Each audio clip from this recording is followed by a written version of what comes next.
Yang ketiga, upayakan pikiran kita selalu positif. Mungkin bosen dengerin saya ngomong seperti ini. Saya paling juga cuma bilang, alhamdulillah kalau bosen. Bosen saja dengerin saya ngomong, kelakuan masih negatif. Apalagi kalau tidak bosen. Jadi alhamdulillah juga. Kan kadang-kadang kita suka dibalik-balik kan pikirannya. Ngapain lu sholat? Sholat aja kelakuan kayak gitu. Harusnya kalau pikirannya positif, sholat saja. Kelakuannya kayak gitu. Gimana gak sholat? Jadi positif saja. Ya. Semua dibikin positif saja. Karena kita menjadi lentur.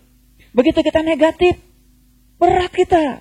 Beban kita jadi amat sangat berat. Jadi sebetulnya beratnya diri kita, beratnya pikiran kita, karena kita kaku, gak lentur.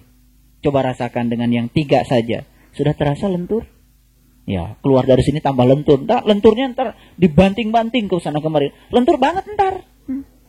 Ya, pokoknya upayakan selalu berpikir positif. Racun-racun yang kemudian membuat kita menjadi pikiran negatif, buru-buru diusir. Makanya saya kasih yang istimewa juga. Biar pulang dari sini udah lentur semua. Ya. Jadi kita harus bisa senyum dalam segala situasi. Ya, gak usah nyusah-nyusahin diri sendiri. Yang keempat, kalau tadi pikiran. Yang keempat, selalu upayakan bicara hal-hal yang positif. Kalau kita membiarkan kita berbicara hal-hal yang negatif, sebetulnya itu adalah awal di mana kita akan terjebak pada kekakuan. Nyangkut kita di situ. Spiritual kita akan nyangkut. Jadi bukan hanya pikiran yang harus dipositifkan, tapi juga kita berupaya berkata, karena tidak tertahan biasanya. Apa saja yang ingin dikomentari. Ya kan? Iya, pokoknya gini, ambil yang paling minimal. Kalau kita tidak bisa berbuat baik kepada orang lain, jangan mencelaknya. Gitu aja. Jadi kalau kita nggak bisa nyumbang, ya udah jangan berkomentar. Gitu. Itu sudah yang paling maksimal itu. Jadi kalau kita tidak bisa membantu orang lain, ya sudah jangan mengejeknya. Gitu. Pokoknya kadang-kadang kita tidak terasa. Ini kebiasaan loh. Kalau tidak dikendalikan, keinginan untuk berkomentar ini biasanya suka muncul. Tiba-tiba. Apa saja dikomentari. Ingatlah pokoknya itu. Jangan komentar. Upayakan berbicara yang positif. Terlalu banyak sebetulnya di luar kita itu. Tapi saya itu kadang-kadang begini berpikirnya. Jadi begitu banyak kata-kata yang kotor di luar diri kita, itu sebetulnya bagi kita itu adalah kesempatan untuk membuat kita tidak teracuni dan semakin kita bersih. Bagaimana kita tidak terpancing? Latihannya itu justru ketika kita bergaul dengan orang yang kata-katanya baik-baik terus, ya sebenarnya nggak ada ujian. Tapi ketika kita bergaul dengan orang-orang yang kotor, kemudian kita tetap berkata baik, di situ terasa. Gitu. Jadi kita juga tidak usah komentar. Begitu, ini ngomongnya kok nggak enak banget. Udah nggak apa-apa. Ya. Orang lain punya hak untuk berbicara tidak enak kepada kita, dan kita punya hak untuk tidak merasa tidak enak. Jadi merasa enak saja. Ya kan? Pusing-pusing sampai nggak bisa makan gara-gara orang lain ngomong. Nanti aja kalau ada yang makanan enak, makan aja biasa. Kurus gitu gara-gara orang lain ngomong nggak karuan. Ya salah sendiri. Ya kalau udah kena penyakit mah kan mati sendiri, nggak ikut orang yang ngomongin ikut mati. Yang ke-5. Ini ingat untuk membuat kita lentur. Yang ke-5.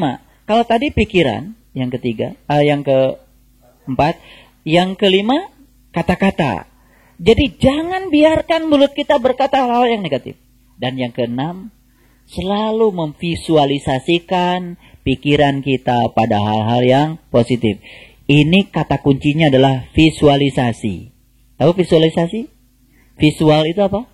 Gambaran, ciptaan, mencipta, menggambar hal-hal yang positif-positif saja. Ini maksud saya, menggambarkan hal yang positif. Ya, jangan menggambarkan macet, jangan menggambarkan susah parkir. Pokoknya gambarkan, visualisasikan, saya pasti gitu. Karena visualisasi itu penting. Ketika orang itu dari awal sudah visualisasinya negatif, kaku dia. Segala nggak jadi biasanya. Dan untuk menjadikan kita mengalir, dan lentur, itu kuncinya satu. Visualisasikan sesuatu yang positif. Baik. Yang keenam, belajar memanfaatkan setiap kesempatan untuk peningkatan kualitas diri. Ngerti maksudnya? Kalau kita ngaji, meningkat kualitas diri kita, itu standar. Biasa. Tapi ketika kita mendapatkan yang tidak enak, lalu kita bisa gunakan hal yang tidak enak itu sebagai kesempatan untuk meningkatkan kualitas diri, itu sudah mulai agak luar biasa. Tambah tidak enak situasinya, tapi kita tetap damai dan bisa memanfaatkan situasi untuk pengembangan diri, pengembangan kualitas diri, itu baru luar biasa. Jadi kalau habis ngaji pada baik-baik, itu standar. Tapi habis dihajar orang, habis difitnahin orang, dia bisa menjadikan fitnah dan hajaran orang itu sebagai tangga untuk membuat dia naik.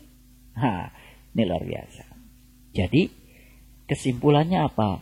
Kesempatan itu datang setiap saat. Sesungguhnya bagi kita setiap saat itu adalah sekolah kita.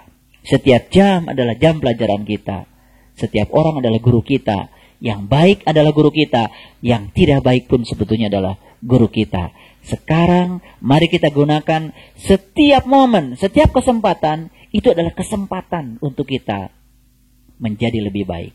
Jadi sebetulnya kuncinya adalah siapa yang bisa memanfaatkan kesempatan itu, dia akan menjadi lebih baik. Yang tidak bisa memanfaatkan kesempatan, dia akan termasuk orang-orang yang merugi. Wal asri innal insana lafi khusr. Demi waktu, sesungguhnya manusia itu rugi. Siapa yang rugi itu? Dia tidak bisa memanfaatkan setiap kesempatan untuk peningkatan kualitas diri. Baik.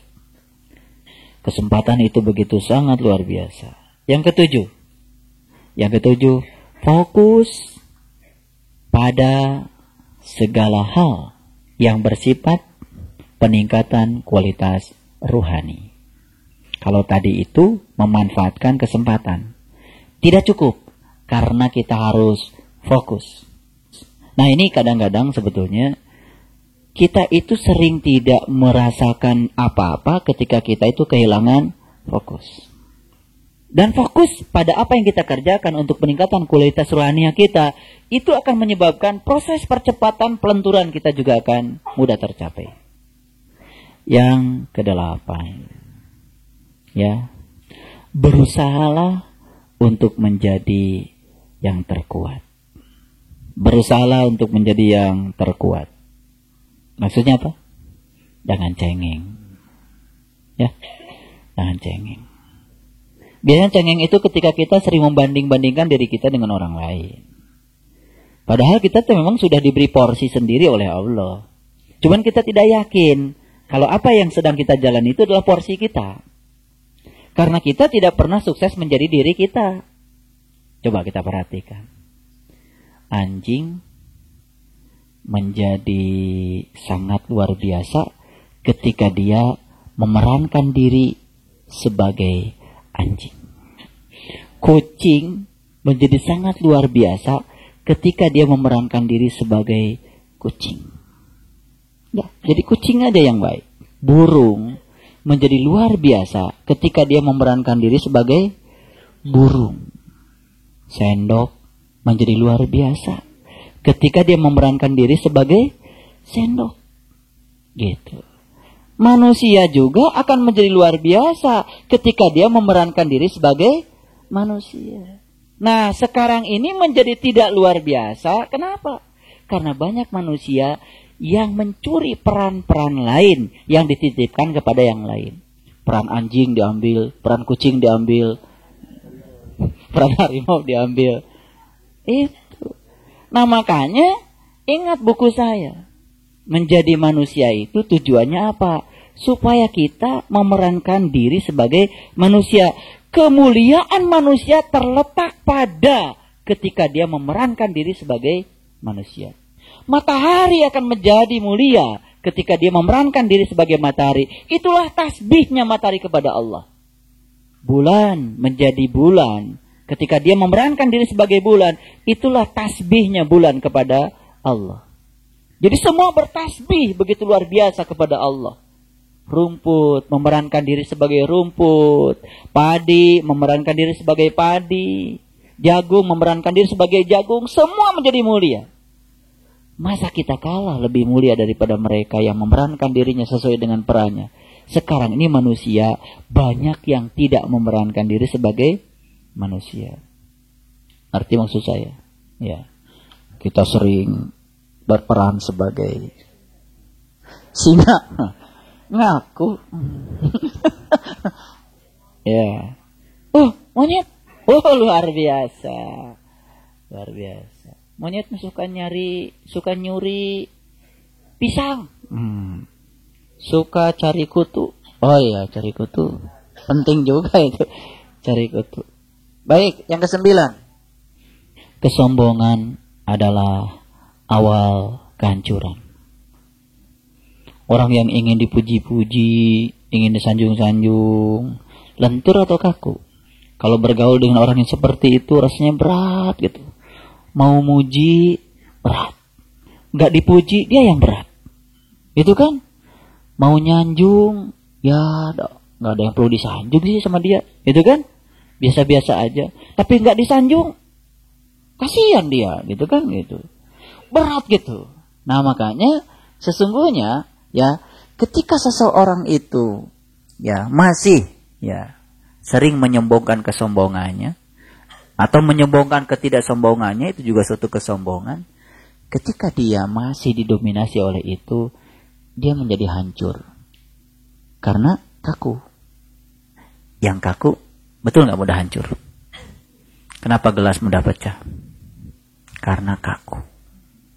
Baik, ini tidak asing lagi yang ke-10 itu. Jadikanlah hari-hari kita selalu penuh dengan rasa syukur. Assalamualaikum warahmatullahi wabarakatuh.